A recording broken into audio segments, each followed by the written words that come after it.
성부와 성자와 성령의 이름으로 말씀드립니다. 저희가 계속해서 성경 복음서의 예수님의 비유를 읽고 있는데요. 기억나시는지 모르겠는데 3주 동안 계속 포도원에 대한 이야기를 하고 있어요. 첫 번째 기억나시죠? 그런 주인이 일꾼들에게 똑같이 품삯을 주는 그런 아주 너그러운 주인, 그런 주인의 이야기였고요. 지난주에는 그냥 비유 속에 아들들한테 포도원에 가서 일 좀 해라. 그러니까 한 명은 안 간다 그랬다가 갔고, 간다 그랬다가 안 간 아들에 대해서 이야기하면서 첫째가 꼴찌되고 꼴찌가 첫째된다. 그리고 오늘 이야기는 조금 이렇게 잔인한 이야기들이죠. 막 그 포도원을 차지하기 위해서 사람을 죽이고 죽는 거, 그런 이야기입니다.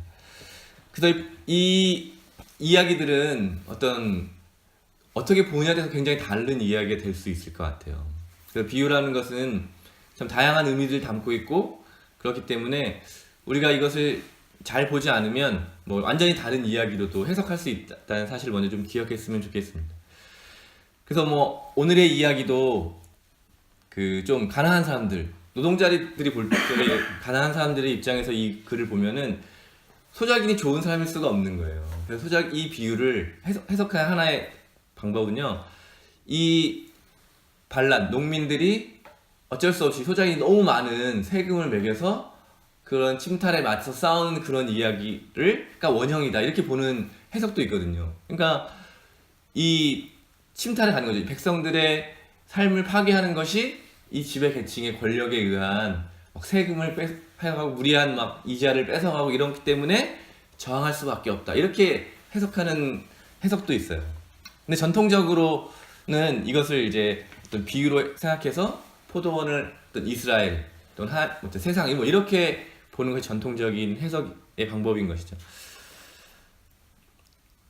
이 포도원을 보면 제가 이렇게 말씀 묵상하면서 포도원이라고 하는 것이 어떤 우리가 살고 있는 세상이라고 볼 수 있겠다, 그런 생각을 해보았습니다.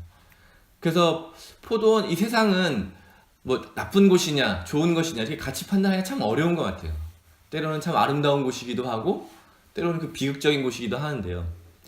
이 세 가지의 이야기를 보면서 우리가 살고 있는 세상은 어떨 때는 첫 번째 이야기에서 모든 사람을 풍요로 채워주는, 모든 사람이 자기가 일을 하고 또 덜 일했더라도 그 수확을 함께 나누는 그런 풍요로운 땅이 될 수도 있는 그런 이야기일 수도 있고, 또 어떤 이 땅에 우리가 태어나서 살아가는 그런 삶을 소명이라고 부른다면 그 소명을 이루어가는 현장이기도 한 거죠.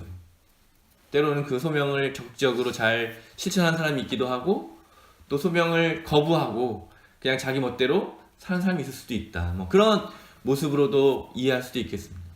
그리고 오늘 읽은 이야기에 나오는 것처럼 탐욕과 폭력으로 이 세상이 물들었을 때 얼마나 비참한 일이 일어나는지, 얼마나 끔찍한 일이 일어나는지, 또 그 자리가 일어나는 곳이 바로 세상이라는 곳입니다. 잠재력이라는 단어가 있는데요, 참 의미 있는 말인 것 같아요. 세상에 그냥 눈에 보이는 세상이 있지만 보이지 않는 잠재력이 가득한 세상도 있는 것이죠. 이 땅을 살아가는 사람들이 어떤 태도로 살아가느냐에 따라서 그 세상은 천국이 되기도 하죠. 모든 이 소산들을 기쁨으로 나누면서 서로가 행복과 기쁨을 누리는 그런 천국이 되기도 합니다. 그런 반면에 자기의 탐욕을 채우기 위해서 폭력으로 이것들을 서로 빼앗고 또 죽이고 하는 일들이 벌어지게 된다면 그것이야말로 지옥일 수밖에 없죠.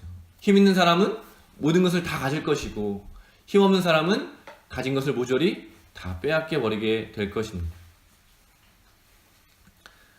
그런데 안타깝게도 우리 인류의 역사를 보면 이런 탐욕과 폭력이 중심이 되는 그런 세상이었다는 것을 알 수 있죠.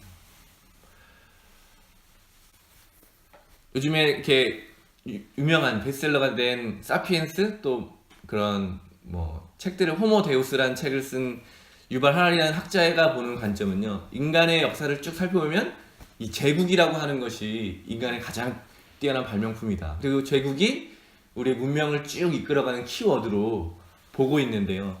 그 제국이라고 하는 것이 원리가 그런 것이죠. 힘 있는 사람이 모든 것을 다 차지한다. 그리고 힘 있는 사람이 법과 기준과 제도를 만들어서 그것들을 유지해 나가는 거죠. 그 힘의 논리들을 합법적으로, 합리적으로, 또 도덕적으로 옳고 그름으로까지 해서 모든 영역에 걸쳐서 그 제국의 질서를 유지해 나가고 있다. 우리가 살고 있는 21세기도 크게 다르지 않은 것 같습니다. 많은 사람들이, 힘 있는 사람들은 자기의 것을 많이 소유하고 그것을 제 멋대로 쓰는 것이 별 부끄럽지 않은 일이 되어버린 세상입니다. 그러나 그 핵심에 있는 탐욕과 폭력이라고 하는 그것이 어떻게 정말 우리를 몰고 가는지 그 비참함을 우리가 동시에 목격하고 있는 것도 사실입니다. 그 어느 때보다 풍요로운 세상이지만 그 어느 때보다 비참한 세상이라는 것이 오늘 우리가 살아가고 있는 세상이라고 할 때 과연 왜 이렇게 되었는가? 우리가 더 많은 것을 가지고 있지만 왜 우리는 더 행복하지 못하는가? 이런 질문들을 한번 던져볼 수 있겠죠. 예수님 당시에도 결국 예수님이 이런 비유를 하신 말씀은 예수님께서 구약의 말씀, 그 말씀을 통해서 새롭게 세상을 선포하고 계시는 거죠. 그렇게 자기의 탐욕과 그 탐욕을 이루기 위한 폭력이 만무한 이 세상은 하나님의 심판 안에 놓일 수밖에 없다. 그러나 동시에 사람들이 하찮게 여기는 능력 없고 그저 자기 삶을 나누는 선한 사람들 모두가 버린 그 가치가 중심이 되는 새로운 세상이 도래할 것이다. 이런 희망이 예수님 말씀에는 담겨 있는 것입니다. 예수님의 제자들, 예수님을 따르던 사람들은 바로 이런 예수님의 희망을 이어가는 사람들이죠. 아무리 부유해 보이는, 아무리 좋아 보이는 저 로마 제국의 질서는 우리는 거부할 것이다. 우리는 하나님을 통해서 이 땅에 선포된 나눔과 서로 더불어 살아간다고 하는 그 공동체적 삶을 우리는 선택하겠다. 세상 사람들과 신앙인들은 완전 같은 사물과 현상을 다른 관점으로 보는 것이죠. 우리의 신앙도 마찬가지일 것 같습니다. 세상을 다르게 보는 시선이 있어야지만이 우리의 삶의 변화가 시작될 수 있습니다. 여러분 세상을 어떻게 보십니까? 제가 말씀드렸던 것처럼 폭력으로 유지되고 힘 있는 사람은 그것을 쟁취하고 이웃과 친구도 없고 내가 먼저 잘 살아야지만 그들의 어떤 필요한 존재가 될 수 있고 그래야만 그들에게도 인정받는 사람이 될 수 있다. 이런 세상을 우리가 살아가고 있지 않습니까? 그러나 신앙의 시선은 어떻게 바라봅니까? 이웃과 친구, 적 이런 것으로 보는 것이 아니라 우리가 살고 있는 모든 세상은 다 연결되어 있고 그 기반에는 하나님의 자비가 있다. 그렇기 때문에 우리는 모두가 낯선 사람이지만 동시에 한 형제이며 한 자매이다. 이런 믿음의 고백을 하는 것입니다. 그래서 세상 사람들은 늘 어떤 능력을 키우기 위해서, 어떤 권력을 차지하기 위해서, 어떤 힘을 가지기 위해서 그렇게 애쓰는 것이죠. 왜냐하면 그것이 있어야지만 존재감이 높아지고 그 높아진 존재감을 통해서 내 멋대로 할 수 있기 때문에. 그러나 신앙인들은 힘과 능력을 중시하는 것이 아니라 하나님 나라를 살아가는 그 원리, 하나님의 자비를 중심에 두는 것이죠. 모든 사람에게 값없이 베푸시는 하나님의 자비, 그것이 우리의 삶의 기반이 될 때 우리는 낯선 사람과도 함께 기쁨을 누릴 수 있는 그런 형제 자매의 삶을 살 수 있다. 그래서 그것이 말하는 것이 하나님의 자비, 또 다른 표현은 하나님의 사랑인 것이죠. 과연 우리가 다른 사람과 더불어 살아갈 수 있는 능력이 있는가? 공감할 수 있는 능력이 있는가?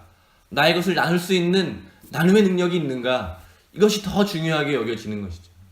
어떤 학력을 가졌는가? 얼마나 많이 가졌는가? 어떤 능력이 있는가? 이런 것이 중요한 것이 아니라 우리가 함께 살아갈 수 있는 그 조건들을 더 중요시 여긴다는 것입니다. 우리가 드리는 예배가 결국엔 그 하나님 나라에 대한 상징인 것이죠. 우리가 지금은 서로 좀 잘 알기도 하지만 처음 왔을 때 생각해 보세요. 처음 만나는 낯선 사람과 우리가 과연 관계를 맺을 수 있는가? 제가 읽은 어떤 책에서 그렇게 이야기하더라고요. 종교가 필요 없는 시대고 무신론자들이 많지만 종교가 유의미한 여러 가지 이유 중에 한 가지는 바로 이 점이라고 합니다. 낯선 사람과 교제할 수 있는 근거, 우리가 서로 동떨어져 살아가지 않고 하나의 공동체로 서로 평화를 누리며 살아갈 수 있는 그것이 이 시대에 필요한 종교의 중요한 가치라는 사실입니다. 우리가 비록 낯선 사람이고 잘 알지 못하지만 폭력을 중심으로 하는 사회라면 서로 경계해야 되는 거죠. 그 사람을 잘 알아서 힘의 원리가 서로 딱 자리 잡기 전까지는 서로 경계하고 두려워할 수밖에 없지만, 우리가 이 예배에서 드리는 것처럼 낯선 사람은 우리의 삶을 풍요롭게 하는 존재인 것이죠. 완전 다른 사람으로 다가온다는 사실을 우리가 한번 기억해 봤으면 좋겠습니다. 그래서 우리가 예배를 드릴 때 하는 이 고백, 우리는 서로 다르나 한 빵을 나누며 한 몸을 이룹니다. 이 고백이 이런 신앙의 어떤 아주 정수를 고백하고 있는 것이죠. 우리는 서로 다른 존재입니다. 그렇지만 우리는 그 다름 속에서 예수 그리스도를 경험하는 그 한 경험을 통해서 한 몸을 이룹니다.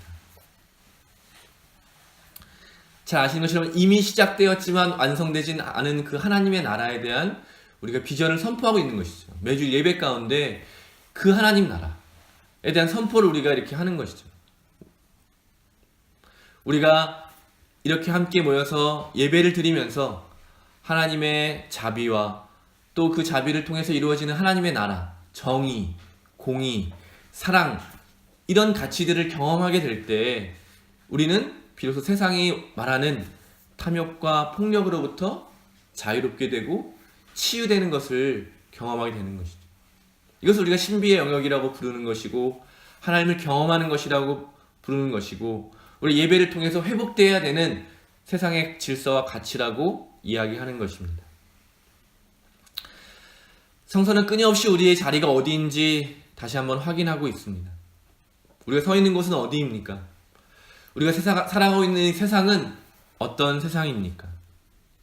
만일 우리가 지금 살아가고 있는 우리의 삶의 자리가 탐욕과 폭력으로 이루어지는 그 자리라면 다시 한번 하나님을 향해서, 하나님의 나라를 향해서 돌아서는 회개가 이 시간 이루어지게 되기를 바랍니다.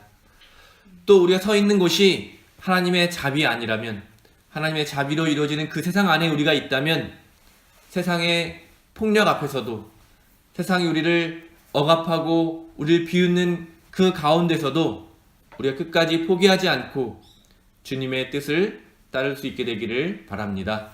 성부와 성자와 성령의 이름으로 말씀드렸습니다.